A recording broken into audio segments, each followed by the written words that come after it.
La suite, c'est la suite de la présentation. C'est parti ici, donc je vous le repartage et on continue. Hop là. Les organes. Euh, il faut là, cette notion, elle est super, super, super importante. Il faut vraiment que vous la graviez quelque part. Pour l'inconscient, alors l'inconscient, c'est la partie de votre cerveau que vous pilotez pas, sur laquelle vous n'avez aucun impact du tout. C'est l'inconscient archaïque, l'inconscient, c'est la partie du cerveau reptilien, on peut lui donner plein de noms différents, d'accord? C'est la partie qui pilote votre biologie que vous maîtrisez absolument pas. C'est celle qui fait battre votre cœur, c'est celle qui donne la pression artérielle, c'est celle qui donne le rythme de jour, nuit, de repos, etc. C'est l'inconscient biologique, celui qui pilote votre biologie. Pour cet inconscient-là, donc, tout est réel. Il n'y a pas de virtuel ou d'imaginaire, ni de temporalité. Ni de temporalité. Tout est réel. Ce qui veut dire que, au niveau physiologique, je ne sais pas si vous avez déjà avalé une huître qui est daubée. Ça m'est arrivé, c'est instantané. Je l'ai revécu il y a combien? 15 jours encore. 15 jours. C'était, mais alors, instantané. Il y a mon estomac qui a fait clic, clic, et voilà, c'est tout ressorti. J'ai dit, hop, ok, ben voilà, je vais pas vous répondre. C'était passé tout seul. C'est le même ressenti inconscient de je ne peux pas digérer ça parce que l'inconscient mesure très bien que l'huître dégueulasse, ça va le foutre en travers. Donc, il a tendance à vouloir vomir tout de suite, ou au moins mal à l'estomac. Au niveau émotionnel, ça peut être la même chose, le même ressenti de je ne peux pas digérer ça, si par exemple, je me dispute avec ma femme, que je viens d'aller récupérer à l'avion, alors que ça fait 3 mois qu'on ne s'est pas vu parce qu'elle était en stage au bout du monde, et on s'engueule dans la voiture. Non, moi, j'ai pas du tout envie qu'on s'engueule dans la voiture. Je rêve de la revoir depuis 3 mois, et elle râle, elle peste, elle n'est pas contente. Mince, je peux pas digérer ça. Eh bien, je vais avoir le même symptôme au ventre qu'une huître avariée parce que c'est le même ressenti inconscient. Vous captez le truc? Que mon ressenti soit physiologique réel ou émotionnel, virtuel, imaginaire, c'est le même symptôme. Ma biologie va réagir de la même façon. D'accord? Ça marche? Pas de questions? Pas de questions. Bien. Alors, on va faire une démonstration avec vos ressentis. Si vous n'avez pas de questions, vous allez pouvoir les vivre. J'arrête le partage et je vais vous faire fermer vos yeux. Posez vos stylos. Fermez pas vos oreilles, il en a besoin, mais fermez vos yeux. Je vais vous faire imaginer quelque chose. Et cette expérience-là ne marchera pas si vous réouvrez les yeux, si vous êtes dérangé, si vous perdez la moitié de mes mots, parce que la connexion est mauvaise. Bref, vous n'entendez pas à ce que ça marche si vous sortez de l'expérience, puisque il faut de certaines conditions. Attention, à 3, vous fermez les yeux. Ok. Je vais vous demander d'imaginer que ce soir, après 18 heures, là, je vais vous partager euh, un apéro maison. C'est quelque chose que je fabrique avec amour, spécialement pour vous, chaque week-end qu'on fait. Je vous le partage avec amour. Ce soir, après 18 heures, ça sera l'heure de l'apéro. Je vous ai préparé un petit apéritif maison. Cet apéritif, je mets plusieurs mois à le faire parce qu'il faut que, d'abord, je décortique des amandes et que je récupère la peau de l'amande, le truc le plus amer, là. Et cette peau d'amande, je la fais infuser pendant 3 mois, c'est le délai normal. Je la fais infuser dans du vinaigre maison que j'ai fait aussi, du vinaigre bien, bien fort. Ça infuse pendant 3 mois. Et avec ça, je fais infuser des écorces de citron aussi. Ok. Je mets énormément de moutarde parce que ça relève tout ça. Et ça, c'est fermé dans le noir pendant 3 mois. Ça infuse. Ça s'alcoolise un petit peu puisque avec les écorces de citron, il y a quand même du sucre qui arrive. Et au final, ça fait un petit apéritif qui se sert. Alors, si vraiment il fait très chaud en été avec un glaçon, mais là, en ce moment, non, c'est plutôt nature. Donc, vous allez imaginer que ce soir, je vais passer chez vous et je vais venir vous servir un verre de cet apéritif-là, dans votre tasse préférée, peu importe laquelle. Je vais vous servir un verre, et puis vous allez l'approcher de votre bouche. Alors, ouais, ça a l'air comme ça, mais il faut quand même essayer. Et, euh, et puis, je vais vous demander d'en prendre une gorgée.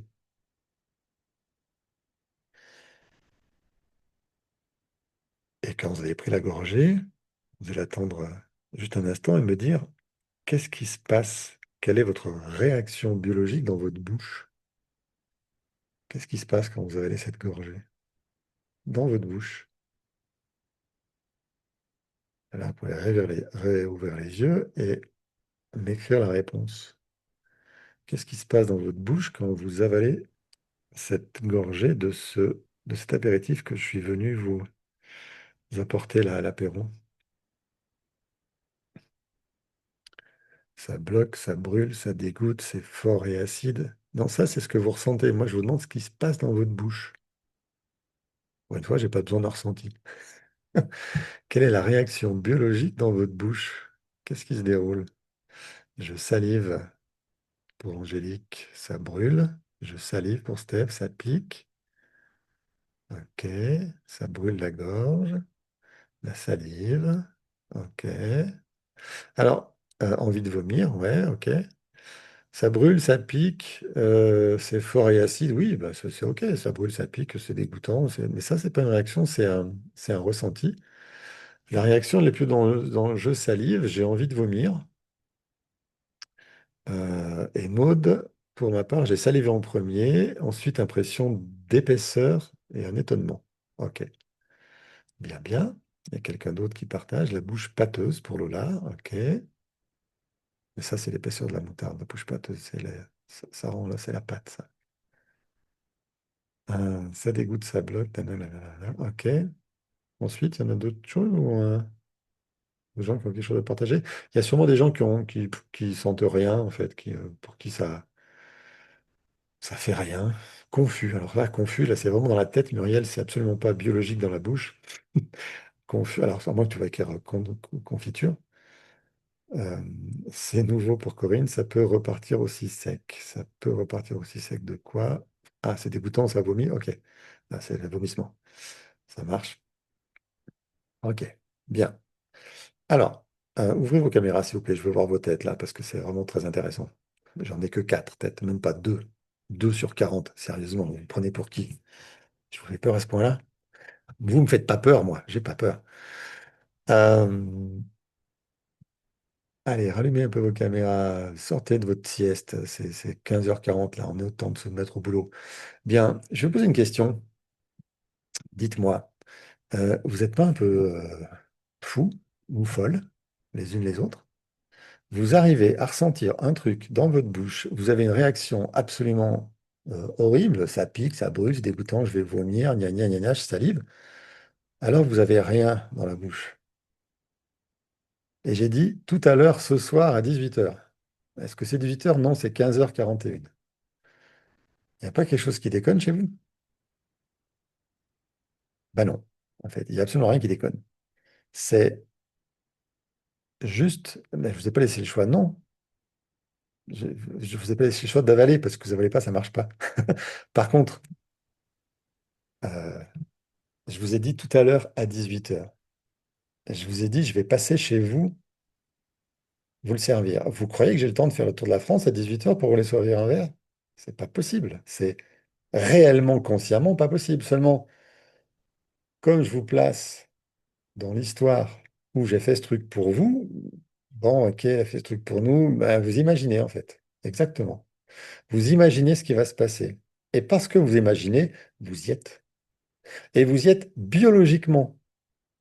Votre biologie y est à tel point que ça brûle, ça pique, je vais vomir, c'est dégueulasse et je salive. C'est des réactions biologiques, tout ça. On n'est pas dans des réactions de j'imagine que je vais vomir. Non, ça pique, ça brûle. Pourquoi? Parce que pour votre inconscient, que vous imaginiez quelque chose ou vous y soyez, c'est la même chose. C'est réel pour lui. Vous venez de faire l'expérience de votre fonctionnement inconscient en permanence. Chaque fois que vous imaginez quelque chose, vous y êtes. Vous imaginez que vous allez goûter ce truc dégueulasse, vous y êtes. Et pire que ça, c'est que vous ne pouvez pas imaginer que c'est dégueulasse ni quel goût ça, parce que c'est impossible. Mais vous avez une réaction biologique. Vous salivez, c'est celle-là qui m'intéresse, moi. Pourquoi vous salivez, bon sang? Pourquoi vous salivez quand on salive quand c'est bon, normalement? Pourquoi vous salivez alors que c'est dégueulasse? C'est quoi cette réaction biologique pas normale là, que vous avez toutes? Parce qu'il n'y a pas d'hommes, hein. Alors, soit ils ont eu peur de se montrer, mais pourquoi vous salivez? Quel est là le sens de la salive dans ce cas-là? Quel sens biologique a la salive?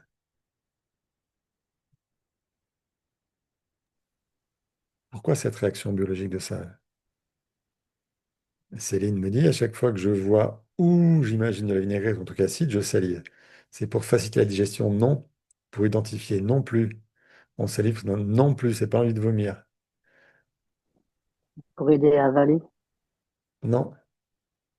Alors la salive, biologiquement, son premier rôle, c'est d'aider à avaler. Bien sûr, sans salive, on peut avaler rien du tout.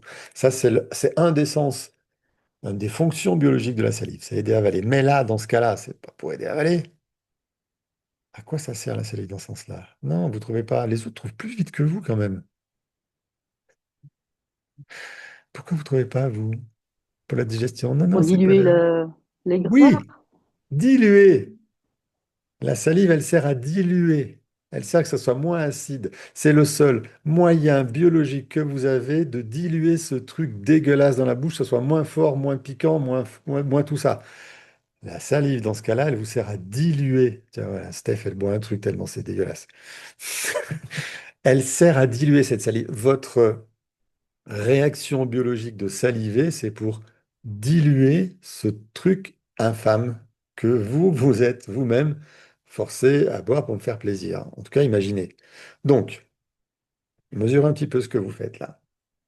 En imaginant que tout à l'heure, vous allez boire un truc dégueulasse, vous avez une vraie réaction biologique.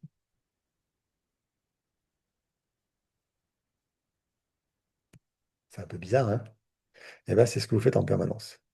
À chaque fois que vous pensez à quelque chose, vous y êtes, et donc vous avez une réaction biologique correspondante à ce que vous pensez. Quelqu'un a écrit la pensée est créatrice, mais elle crée biologiquement. C'est pas la pensée, c'est l'imagination. C'est parce que j'y pense. Je voudrais C'est parce... ajouter un truc. C'est, excuse-moi Christophe, c'est Ouais, par rapport à ça, bien sûr, c'est que même si j'ai pas fait l'exercice, parce que je le connais, parce que je suis redoublante, et même triplante, l'exercice je le connais et je l'ai pas fait, et en fait, je veux pas m'en rappeler, euh, mais elle est inscrite en moi, cette histoire de la reconnaissance. Je sais pas si je suis explicite. non, pas trop, j'avoue. Ah, désolée. Je suis un peu perdu. Euh, c'est pas comme les rêves, Gaël. Si Non, on c'est pense... Agnès. C'est Oui, mais Agnès. il y a Gaël qui écrit quelque chose Ah, dans le chat en pardon. même temps. Ok. Ce que je comprends, Agnès, c'est que tu connais l'histoire et même sans vouloir le refaire, tu as déjà la salive. De l'exercice Oui, par rapport à la salive oui, et néanmoins, la sensation n'y est plus, mais la mémoire y reste. oui, la mémoire, Voilà. c'est normal. La Bon, mémoire, c'est bah, normal. Ce qui serait, ce qui peut arriver, c'est que même si tu n'y penses pas, tu connais, et ton inconscient, il y a une partie de ton inconscient qui retourne là-bas dans ce que tu connais, et hop, tu salives quand même, même si tu le fais pas en plein. Ça fait tellement de fois que tu l'as fait qu'il y a plein de raisons de garder cette mémoire-là. Mémoire biologique, ça s'appelle. Donc, tout ça pour vous démontrer que ce soit réel, imaginaire, et dans un temps qui n'est pas maintenant, votre biologie va réagir quand même. Et ça, c'est à travers votre inconscient biologique. Vous ne pouvez pas contrer ça à partir du moment où vous imaginez quelque chose. Votre inconscient va créer le moyen de défense nécessaire si c'est agressif, bien sûr. On aurait pu faire ça avec un parfum délicieux, une merveille de trucs absolument génial, mais ben, là, il n'y a pas de réaction de défense là. C'est pas la peine de le faire. Du coup, c'est par l'agression que je vous montre que, ok, votre biologie, elle se défend. Elle veut pas, c'est acide, ça pique. Ok, mon seul moyen de faire quelque chose, ben, il faut que je dilue, quoi. Bien sûr que la salive, elle sert à digérer, mais dans ce cas-là, on n'est pas, enfin, elle sert à avaler. Mais là, c'est liquide, donc il n'y a pas besoin de salive pour avaler. Si vous avez dit un morceau de steak, un morceau de pierre, ok, il y aura de la salive pour avaler. Mais là, c'est liquide, donc il n'y a pas besoin de salive pour avaler. Ça descend tout seul, en fait. Ok, donc votre inconscient est en permanence plongé dans le passé, puisque pour lui, il n'existe pas. C'est maintenant. Dans le futur, puisque pour lui, il n'existe pas, c'est maintenant. On vient d'avoir la preuve. J'ai dit tout à l'heure à 18 heures. Pourquoi l'inconscient veut diluer? Parce que pour lui, c'est réel, Céline. Pour lui, c'est pas imaginaire, c'est réel. C'est ce que je vous ai dit en tout premier. Pour l'inconscient, tout est réel. Il n'y a pas de virtuel, il n'y a pas d'imaginaire, c'est réel. Je vous fais plonger dedans les yeux fermés. Et les yeux fermés, c'est juste pour vous plonger dedans en plein, en fait. Si vous regardez les oiseaux qui sont en train de manger la mangeoire à côté, vous n'êtes pas dedans, vous n'imaginez pas le truc. D'accord? C'est les yeux fermés, je suis dedans, j'imagine, et j'imagine, ben, j'y suis, et si j'y suis, blif, mon inconscient réagit. Et c'est pour ça que, comme il y est tout le temps dès qu'on imagine un truc, on peut facilement retourner dans le passé comme si on y était, parce qu'on y est inconsciemment, appliquer les ressources dans le passé pour réparer tout ce qu'on porte du passé. C'est comme ça qu'on va travailler en PNL. On va aller vous balader dans le passé, dans les bonnes conditions, pour aller réparer ça, faire des choses là-bas, réparer l'histoire du passé, pour que, hop, c'est comme si on était retourné, mais on n'y est pas retourné. Par contre, pour votre inconscient, on y est retourné, c'est clair. Donc il faut piloter la séance correctement, de façon à obtenir le bon état modifié de conscience. C'est pas de l'hypnose, hein. Vous avez vu, vous étiez bien présente. On va travailler en état modifié de conscience qui va nous permettre, nous, en thérapie, de retourner ou d'aller là où vous avez besoin d'aller pour réparer ce qu'il y a à réparer. OK? Et non, c'est pas le cerveau qui retraite la situation. Pas du tout. Ça, c'est une croyance tenace aussi. Le cerveau, il va rien retraiter du tout. Le cerveau, il analyse, lui. Il va analyser ce qui s'est passé, il va analyser ce qui s'est passé a posteriori, donc après que l'inconscient ait fait son travail. Nous, on va reprogrammer l'inconscient pour que le cerveau ait à traiter une nouvelle mémoire positive. C'est tout. La seule chose que le cerveau retraite, c'est la nouvelle mémoire positive à la place de l'ancienne négative.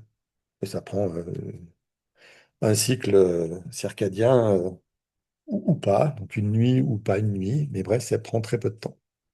Ça prend depuis 90 minutes jusqu'à une nuit ou un peu plus. Mais c'est uniquement sur le ressenti ou sur l'événement lui-même? Parce que l'événement lui-même, il y a quand même le souvenir de ce qui s'est passé qui était négatif. Donc ça ne s'en va pas. Ouais. Mais le souvenir, on va le changer, puisqu'on va revivre l'événement et on va y apporter une réparation positive. L'événement va se finir bien. Donc on va mettre un nouveau souvenir positif sur l'événement. On ne change pas l'événement, on va changer la façon dont on va le vivre. L'événement, il s'est passé, ça, on ne peut pas le changer, d'accord? Mais la façon dont on va le vivre, nous, on va le faire. On va, on va changer la façon dont on va le vivre. On va changer le ressenti tiré de l'événement. OK? Donc, face, par exemple, je reprends ton exemple, Céline, si tu poses la question, face à ce papa qui fait sa TS, on va appliquer un nouveau ressenti chez la petite fille pour pas qu'elle se sente seule et abandonnée. C'est tout. En utilisant bien sûr tous les outils de thérapie familiale, pardon, de façon à apporter le maximum de ressources à cette petite fille à la place de tout ce qu'elle a vécu là. Donc vous imaginez bien que si on peut changer le ressenti de tout ce qui s'est passé dans notre histoire, on peut changer pas mal de choses. On peut tout changer. On va reprogrammer. Voilà. Exactement, Fatima. Je me souviens quand j'avais 10 ans, ma cousine m'emmène voir mon premier film au cinéma. Dans le film, un homme reçoit un coup de couteau. J'ai ressenti le coup de couteau dans mon ventre. Oui, parce que ton inconscient n'a pas le recul nécessaire à cet âge-là pour que tu ne plonges pas complètement dans l'histoire et que tu ne vives pas les événements comme les acteurs. D'accord? C'est pour ça qu'il y a certains films qui sont interdits à moins de 7 ans, 8 ans, 13 ans. Parce que dans ce cas-là, les gens n'ont pas la capacité, enfin les enfants n'ont pas la capacité de prendre le recul nécessaire pour ne pas être touchés inconsciemment par ça. C'est être positif. Comme quand on se dit tout va bien, je suis heureuse. Non, parce que quand on dit tout va bien, je suis heureuse, les mémoires négatives sont toujours là. On ne peut pas les chasser, les mémoires négatives. Donc il faut se bourrer le crâne en permanence d'endorphines, de tout va bien, je suis heureux, je suis heureuse, pour arriver à mettre les mémoires négatives loin. Mais il y en a qui ont des mémoires négatives tellement énormes, tellement grosses, qu'elles sont là 100% du temps de la journée, suivant l'histoire que vous avez eue, bien sûr. Tout va renvoyer quelque chose. Cette Sonia qui dit que sa tante, elle est égoïste, ça renvoie à Céline sa propre histoire. Donc, vos propres histoires vont vous être envoyées dans la figure en permanence. Pourquoi? Parce que votre inconscient, il a un boulot, c'est de vous protéger de ces ressentis négatifs. Or, pour vous en protéger, rappelez-vous, la seule méthode qu'il ait, c'est de vous faire passer dans l'émotion.